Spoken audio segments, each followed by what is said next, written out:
Hi guys! So eto na yung variation ng Titan 13, Dummy 13, or what they sometimes called Stickman. This is the version that I think parents would love kasi nga hindi mo na to kailangan buuin. It comes already assembled. Pero same pa din naman siya sa lahat ng aspeto like yung size, yung mga moving parts, at doon pa din yung interchangeability, etc. If there's a difference, it's for the better. Syempre, dapat naman kasi mas mahal ito. We'll discuss that in a few. Let's start with the unboxing muna so you kinda know what to expect. First, sa Lazada ko ito nabili at nakailang bili na din ako nito dito sa store na to. So far, consistent naman sila ng ipinapadala. As always, nasa description lang ang link if you want to buy from the same store. So ayan, as you can see, it is already assembled. Hindi na yung part by part. Buo talaga siya at nakabox pa nga, 'di ba? So mas nakaka-excite pa nga ipang regalo sa mga kids, right?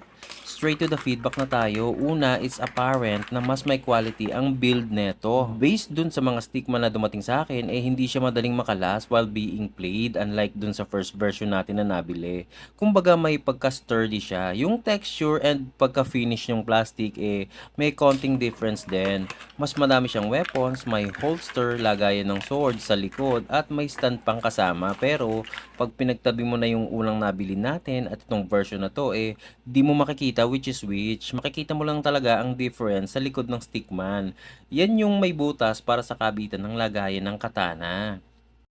So basic lang naman ito, same advantages ng first version.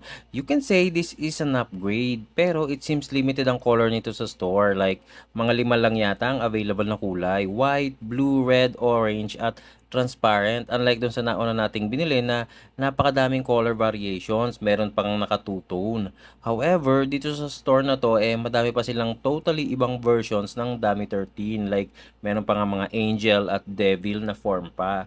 Meron ding luminous at parang gold-ish yung color schemes at meron ding mas malaki at naiba na ng konti yung form. And of course, mas mahal na yan. Just telling you, just in case gusto nyo nang isabay yung totally ibang variant niya para isang bilihan na lang. So, ayun lang for this product. Like what we've been saying, all good things tayo dito with this type of toy. Kung ako ang papipiliin on what version I would buy, whether yung bubuuin pa lang or yung assembled na, I definitely prefer yung assembled na for obvious reason, which is ready na siya pagdating at i-gift mo na lang, at for the reason din na mas sturdy siya in terms of the build quality. See you in our next video. Bye!